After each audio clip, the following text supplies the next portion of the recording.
शिव महापुराण की कथा दुनिया के लोग सुन रहे हैं, सारा संसार देश विदेश में लोग सुन रहे हैं। जहां शंकर के मंदिर नहीं थे वहां शंकर के मंदिर बन गए।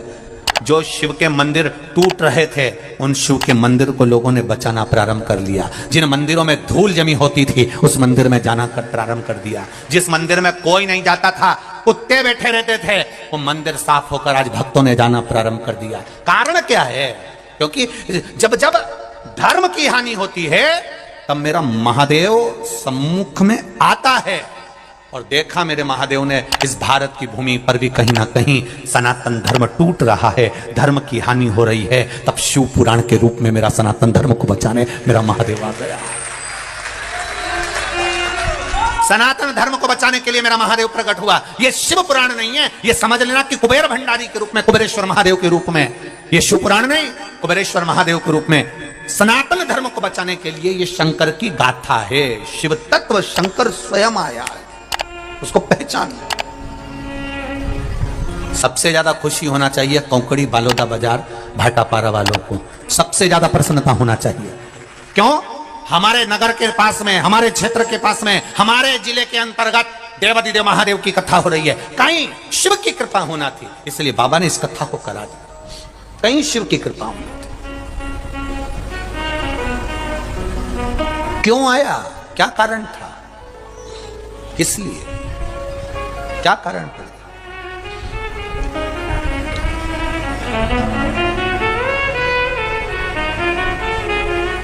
साहब,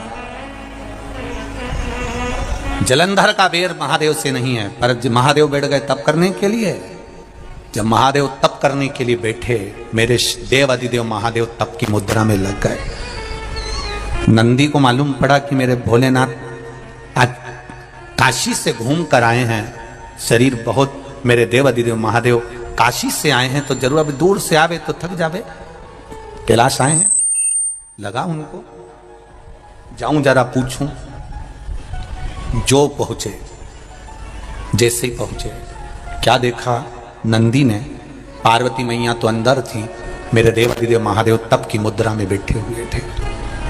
उनके शरीर से ओमनाद हो रहा था, शरीर से ओमनाद। नमः शिवाय, ओम नमः शिवाय, नमः शिवाय, नमः शिवाय, नमः शिवाय, ओम नमः शिवाय, नमः शिवाय, नमः शिवाय। पहले भी कथा में कहा, नारी नमः शिवाय से चालू करती है। वो सुना है कि नहीं सुना? सुना है सबने? और पुरुष ओम नमः शिवाय से चालू करता है। दोनों में अंतर है। नारी क्या बोलती है?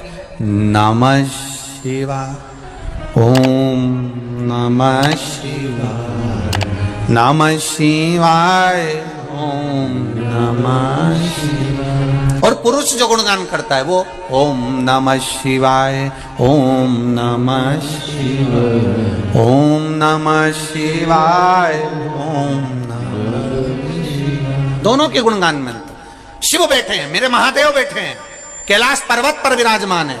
मेरे देवादिदेव महादेव शंकर आनंद के साथ बैठे थे, तप मुद्रा में थे। शब्द निकल रहा शरीर में से, ओम नाद निकल रहा शरीर। अगर कोई बीमारी ऐसी हो गई कि वो समाप्त नहीं हो रही, बड़ी बड़ी तकलीफ शरीर में मतलब से ओम नाद। एक बार दवाई अगर चालू हो गई तो दवाई बंद ही नहीं हो रही है, तो उसके लिए आपको 3 जगह पर नंदी ने जाकर देखा कि बाबा को उठाऊं? 1 हफ्ते 2 बार नंदी ने आवाज लगाई, हर हर। जैसे 1 हफ्ते आप टेबलेट लेते हो, गोली लेते हो, बोल बम का नारा है। सबसे पहले बेलपत्री के पेड़ के नीचे क्या करना है?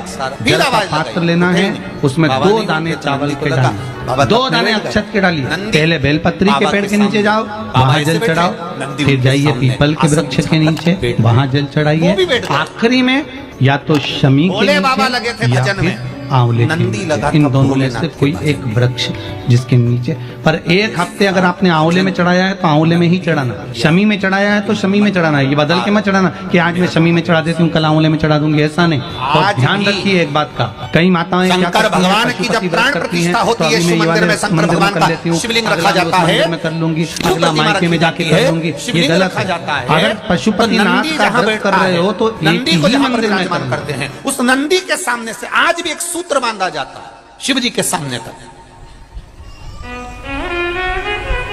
प्रतिष्ठा के समय पर ब्राह्मण देवता उस सूत्र को रखते हैं आज भी, प्राण प्रतिष्ठा के समय पर। वो सूत्र कौन सा है? वो सूत्र है हृदय से हृदय तक का तार जोड़ना, उसको लोग सोमसूत्र भी कहते हैं। आज भी लोग रखते हैं उसको। स्वर्ण तार, चांदी का तार भगवान शिव के शिवलिंग से नंदी के सम्मुख में सोमसूत्र का स्मरण किया जाता, आज भी बांधते हैं, आज भी लगाते हैं जब विराजमान करते। अब नंदी बैठे भगवान शिव के सामने तप में लीन, महादेव तप में लीन। इतनी देर में आ गए जलंधर, जिसका कोई बैर नहीं महादेव से, कोई बैर नहीं है महादेव से, तो भी जलंधर आया। और जलंधर आकर माता पार्वती जी को देखा, कितनी सुंदर है मां। देखकर जलंधर ने माता का हाथ का स्पर्श करा। उस समय पर मां शिव का स्मरण कर रही थी, भगवान शंकर का स्मरण कर रही थी मां। कोई बैर नहीं है जलंधर से। और एक बात याद रखिए, जितने लोग आस्था चैनल पर कथा सुन रहे हैं, जितने फेसबुक यूट्यूब पर सुन रहे हैं, और जितने इस कौकड़ी गांव के अंतर्गत छत्तीसगढ़ में कथा सुन रहे हैं, मेरे धान के कटोरे में बैठकर आप लोग कथा का रसतत्व ग्रहण कर रहे हैं, एक बात का स्मरण जरूर रखिएगा, कोई कोई आपकी जिंदगी में ऐसा मिलेगा जिसका आपने कुछ नहीं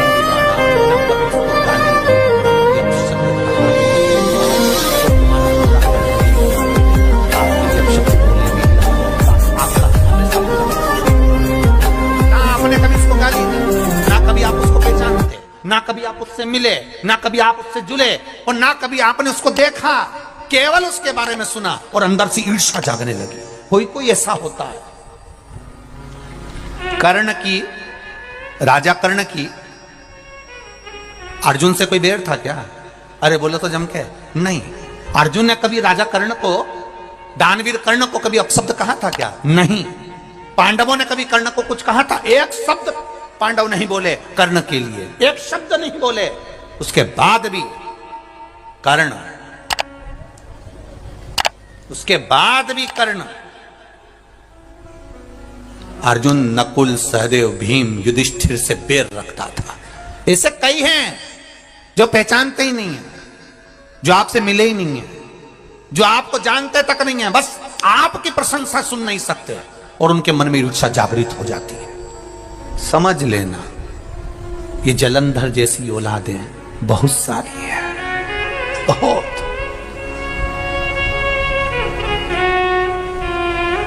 कितना बड़ा संवाद है शिव महापुराण का, कभी ध्यान से सुनिएगा।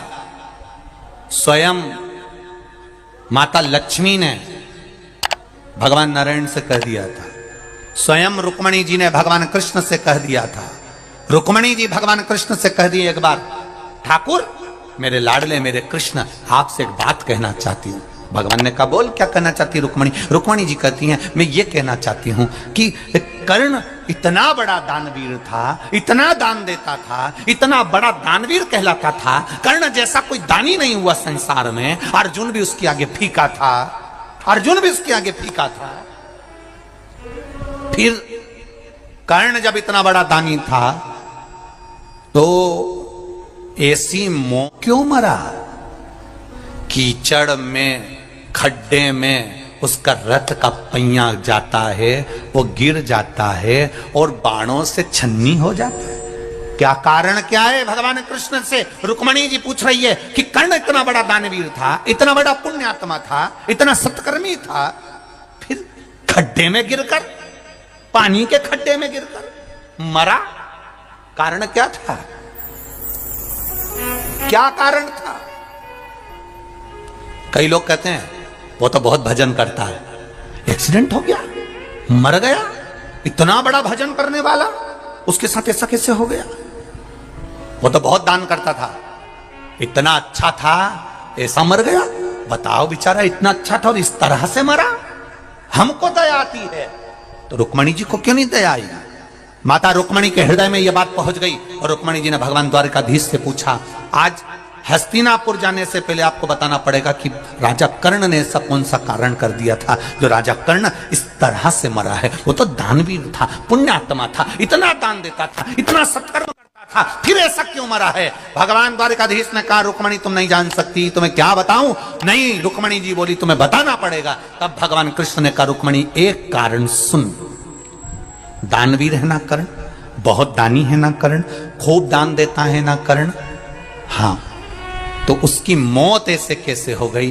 रुक्मणी, अभिमन्यु चक्रव्यूह के अंदर फंसा था, बाण उसके शरीर में लगे हुए थे, कौरव हंस रहे थे, कर्ण के चरणों में अभिमन्यु पड़ा हुआ था और अभिमन्यु ने कहा था राजा कर्ण से, तुम दानवीर हो, मैं मर रहा हूं, थोड़ा सा पानी पिला दो, बस प्यास लग रही है मरते समय, मरना है मेरे को निश्चित है। राजा कर्ण को गुस्सा आया, जो पानी की छाजल, छाजल जानते हो, एक कपड़े की होती थी, उसमें पानी भरा होता था, देखिए किस किस ने देखी है वो छाजल? देखिए ट्रकों पे बहुत टंगी रहती है वो गेट पर, गर्मी के समय पर, उसमें ठंडा पानी रहता है, हवा में टांग दो तो, कपड़े की होती है, उसमें पानी भरा होता है, ऊपर से ऐसा लगा होता है, छाजल।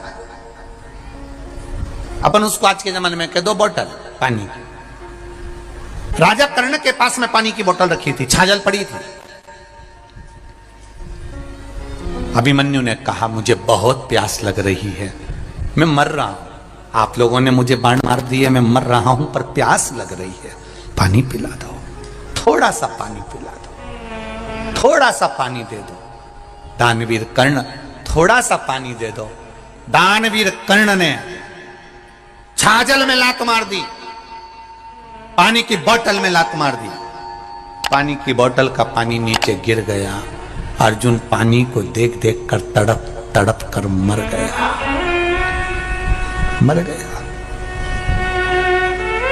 भगवान कृष्ण ने रुक्मणी जी से कहा, जिंदगी भर उसने सोना दान कराओ, चाहे चांदी दान करियो, चाहे हीरा दान कराओ, पर मरने वाले व्यक्ति को एक बूंद पानी नहीं पिला सका, तो इससे बड़ा पापी कौन होगा?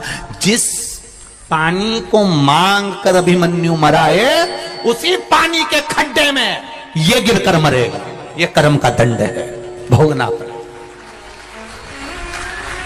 ये कर्म का दंड है, भोगना पड़ेगा। और जिस छाजल का पानी गिरा था, वो छाजल के पानी पर जब रथ चलना प्रारंभ हुए, वहां खड्डा होते गया, खड्डा होते गया, खड्डा होते गया, खड्डा होते गया। और अभिमन्यु जिस छाजल के जल के खड्डे से खड्डा हो गया रथ चल चल के, और कर्ण रथ भगा रहा था, खड्डे में रथ गिर गया और कर्ण नीचे गिरा और मारा गया। देखिए उस पानी ने कितना कमाल कर दिया, एक बूंद पानी प्यासे को नहीं पिला सकता, प्यासे को। जोड़ जोड़ जोड़ जोड़ के मर गए, अंत में इतने बड़े फोटो घर में और दुकान में टंग गए। क्या करा जिंदगी?